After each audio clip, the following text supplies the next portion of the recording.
Welcome to Influence Unpacked with Marion Balinoff, the series where we explore what drives success in influencer marketing for mobile apps and games. Influence Unpacked is powered by AppsFlyer, bringing you insights from top marketers who innovate, elevate, and succeed.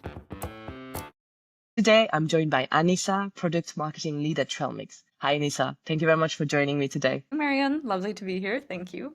So before we get started, could you tell us more about your journey as a marketer and the game that you're actually marketing right now? Yeah, sure. I've been in the mobile games industry for a little bit over 9 years now. I originally started off at Wooga. That's actually where we've met and know each other from. And almost 3 years ago, I took the journey over to Trailmix and started as a senior product marketer there, and grew into the position of product marketing lead on Love and Pies. Love and Pies is, in my very unbiased opinion, the absolutely most gorgeous Merge 2 game there is. You basically play as Amelia. You take over your mom's burnt down cafe because she's gone mysteriously missing. You merge ingredients to create cute little treats and desserts, serve those to their customers. And based on the tips that you earn from that, you build up your cafe into a thriving business. Absolutely gorgeous, absolutely lovely. Everybody check it out, please. Yeah. It's a really nice game, I confirm. So can you tell us more how you'd approach influencer marketing for Love and Pies? Yeah, sure. So influencer marketing really plays a significant part in our marketing strategy now. I've personally been working on influencer campaigns for roughly 4 years, 2 years on Love and Pies now, and we're basically really always on working on seasonal and tactical activations. And I think over time, influencer marketing really has grown to represent an important share of our monthly marketing spend as well, just primarily because of the value we see from these efforts, right? The quality of users coming from influencers is just so strong. So it's definitely taken a priority in the last few months specifically. Yeah, it's really great to see how influencers authentically engage with our game, and we see such strong impact coming from the efforts. We are very intentional about who we collaborate with. I think that's definitely key, right? Authenticity is really important. Creating personalized briefs, making sure the creators align with our content and have high audience affinity is really, really important to us. So yeah, we ultimately see influencer marketing as a really powerful way to build trust, engage communities, and then drive meaningful player growth for our game. I really want to touch upon the creative aspects, but before we do that, I think it's important to ask the question about attribution and measurement, because it's probably the biggest questions about influencer marketing. I know like many marketers do not feel comfortable having to rely on estimations. So I would love to hear how you see it and how you do it at Trailmix. Yeah, I mean, it's definitely a bit of a challenge, right? Unlike traditional UA campaigns where you have very clear performance data from ad networks, influencer marketing really doesn't always have that direct one-on-one attribution model. So we do work with AppsFlyer as well. We set up unique links for each creator we work with via OneLink management. So we do very heavily rely on those tracking links. Of course, we also try to incentivize influencer marketing just to make sure that direct attribution has the highest potential of installs linked to that attribution link as well. But then, of course, it's a bit of a combination to not just capture the installs that we get from the standard tracking, but also look at organic uplift analysis in combination, right? So we also look at spikes in installs, engagement, and even retention around the time an influencer campaign goes live for us. It's really about getting that very clear pictures of how influencers are impacting our marketing funnel beyond just immediate conversion. Okay.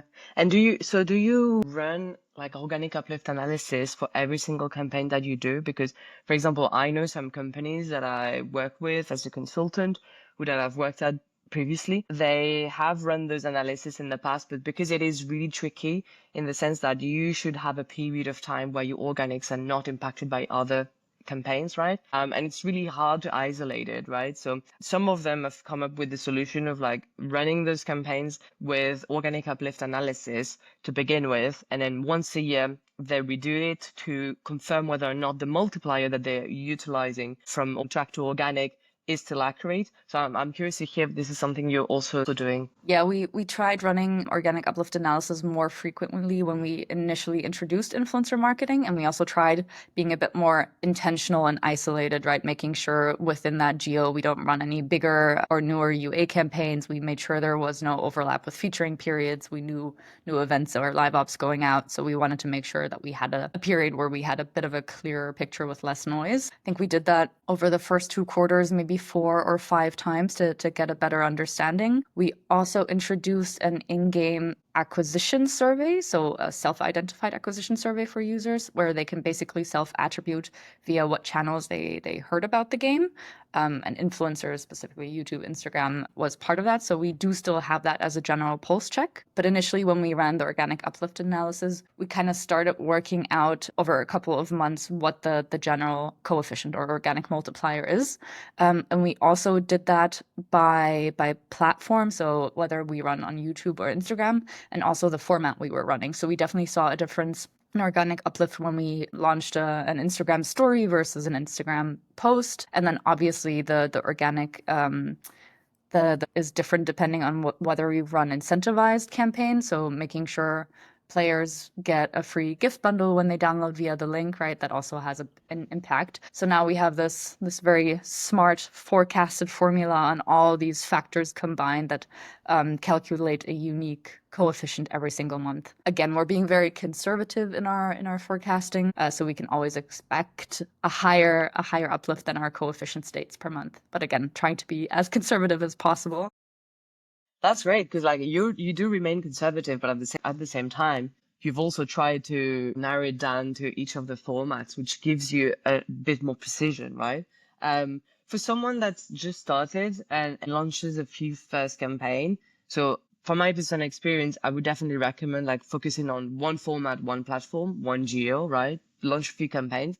How many campaigns do you think that person needs to launch before they can see a coherent multiplier? I think it took us roughly between 3 and 6 months of running maybe between 5 to 10 creators every month. That's great. That gives us really a good range for people to understand. And that's something that I really say often. Influencer marketing, you have to follow a testing process, right? Because you cannot launch a campaign and expect to hit your results. And so it's really important, to keep testing and to keep gathering the data. And so at Trailmix, what are your KPIs for success? So we definitely look at a combination of top funnel and lower funnel metrics. Of course, in terms of negotiation efficiency and general campaign setup, we look at CPM, CPI, make sure our negotiation skills with the agencies and the influencers yield the best possible results. But then, of course, for campaign efficiency, we look at day 7, day 30 ROAS. We look at retention rates. We look at ARPU as well. I think what we've definitely seen is that the quality of cohorts is much better. And then based on the long tail effect, we do need to look at further down the line metrics as well as compared to UA. So we do tend to look at more day 30 plus, even day 360 predictions, of course, of LTV. So it's a healthy combination to look at depending on where you want to optimize, I'd say.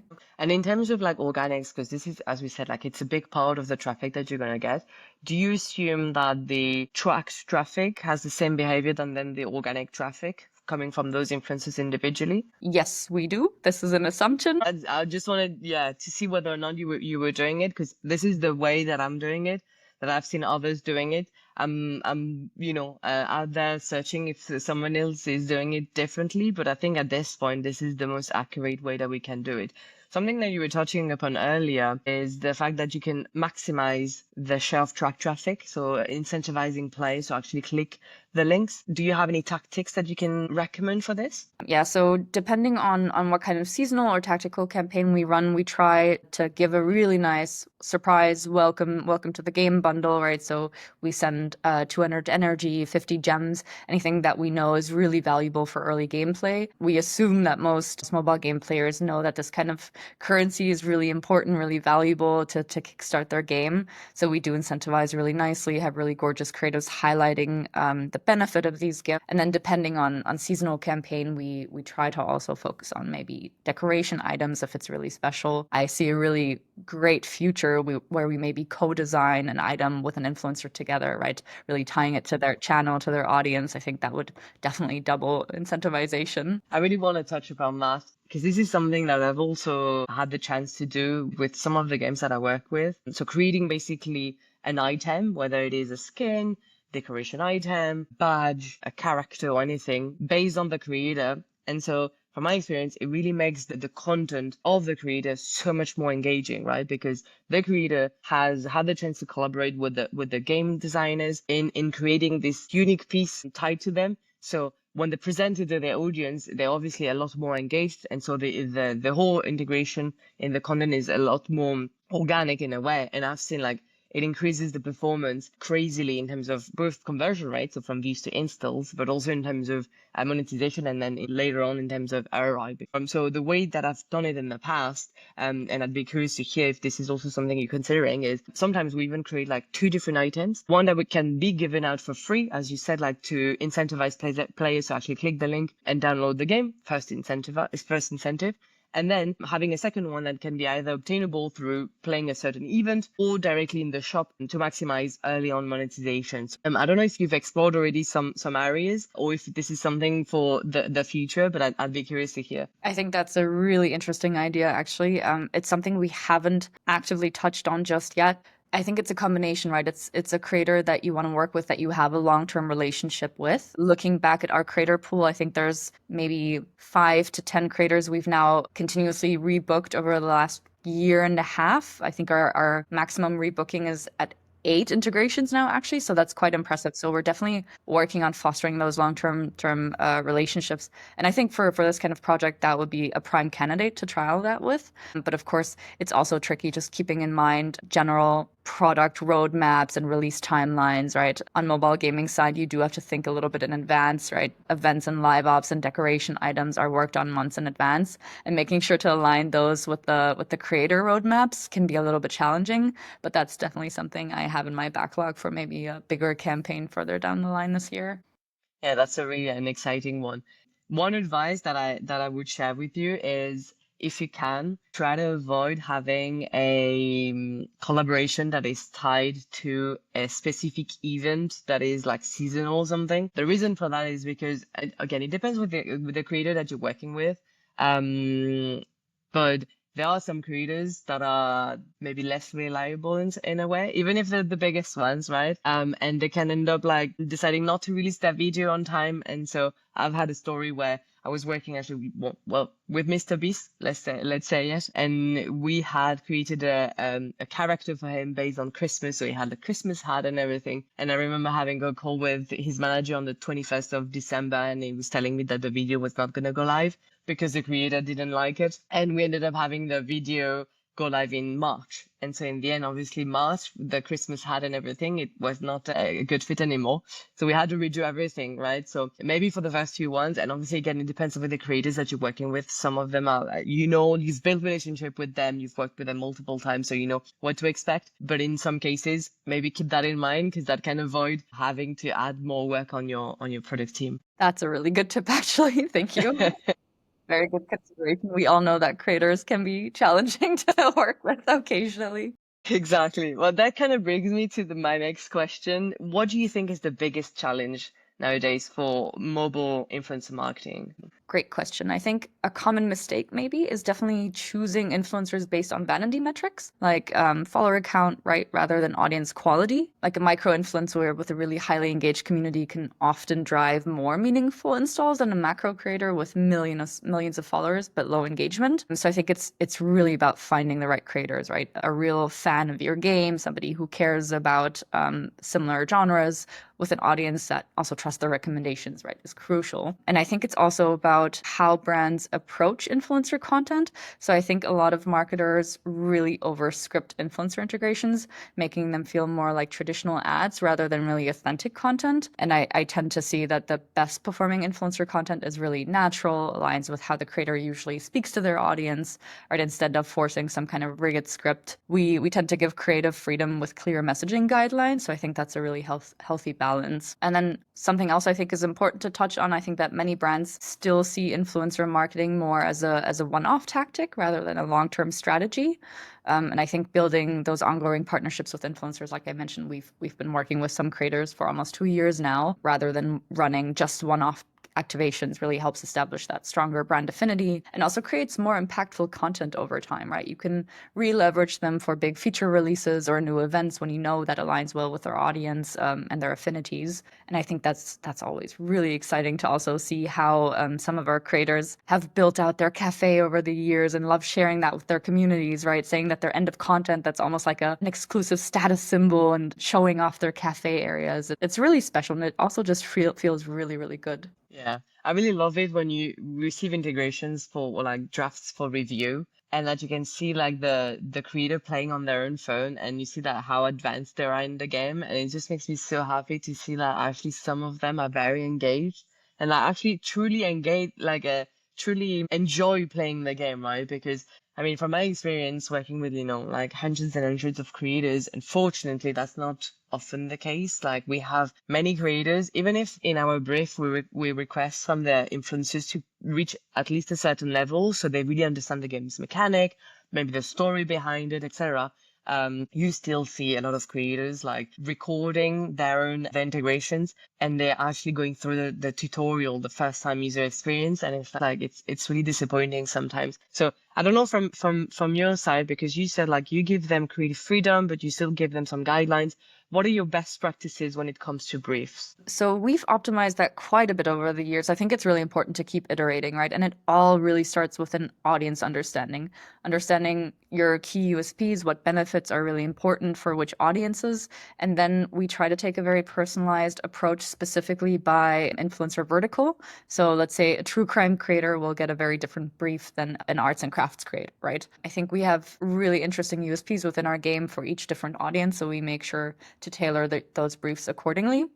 And then what we've done over the last few months, especially with rebookings, so if we have a bigger creator that we've worked with and we know exactly what their audience cares about, we make sure to tie it back to that, right? A lot of influencers have, I don't know, pets that their audience knows or specific taglines or themes they touch upon quite frequently. So we really try to tie back our brand, our product, our game to those touch points. And I think that's always really fun. What we also like doing, which isn't as common, is getting the themes of the video our integration is going to be part of, right? Specifically on YouTube. I think it's really nice to get an indication of what the general video theme is going to be, to specifically have smoother transitions or hooks that tie back into the video and feel less like a standalone ad. And for the larger creators, where we do spend like tens of thousands of dollars, we do really make sure to do a very unique brief. So not the generic vertical brief we send to all creators within one genre, but make sure to really fit it to that one creator. And the more personalized we do it, we do see better results, actually. Of course, this is much more time intensive. I'm the only one working on influencer marketing at Trailmix at the moment, right? And I doing was that gonna ask you with actually. everything else, yeah, it is very time intensive, but I've also got an awesome art team that supports, and yeah, everybody feeds back where they can, but I think it's definitely worth it. Yeah, I think that's a great investment of your time. Like personalization also makes the collaboration with the creator feel more special. But then we're touching upon the workload side of things, right? Because if you do spend a lot of time like having separate briefs and individual briefs, how do you, so because there are many ways that you can find influencers and work with influencers. From my experience, you can either find them yourself directly, contact them directly, manage the relationship. You can work with some tools where you can find influencers at scale, contact them at scale, handle the responses yourself. And then you can work also with agencies, right? So I'm curious to hear from Trailmix, like how you finding influencers and how do you handle your campaigns? Because it is a lot of work, right?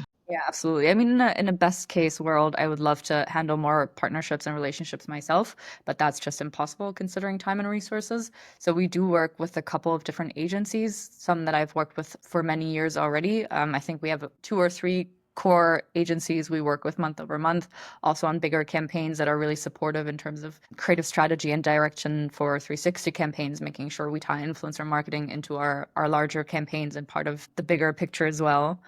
Yeah, so very much dependent on the agencies. I think over the years we've established really good relationships, so I very much trust them. I know that they have the best interest at heart for our product. They know our product really well. I know that they actively play and really reach out proactively with good suggestions, even when they randomly stumble upon a creator and feel like this is a great fit for Love and Pies.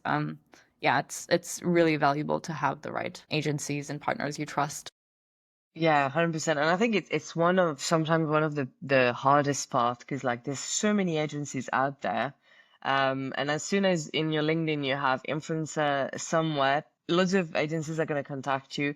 with different types of pitch, with different payment methods as well. So for someone who's just started, who's never talked to any agencies before, do you have any advice on how to choose the right partner? That's a really good question. I've honestly I've taken over the same agencies from Wooga because we Yeah. worked so well. So it's been the same for years. I did trial one or two additional ones and the performance was never on the same level. Yeah, I don't know how to answer this, to be completely honest. I mean, I think it's good to trial new agencies and new partnerships, make sure you're happy with the processes. Right. In a previous discussion, you've mentioned a really interesting event that you've done in New York. Can you share more about this? Yeah, sure. Beyond just our normal evergreen influencer campaigns, we do focus on more themed integrations and bigger 360 campaigns, where influencers really take center stage. A great example is our Valentine's Day campaign that we did last year. We actually flew a bunch of creators to New York for a themed couples challenge. Wow. This was really in line with the Valentine's event we had going on in game.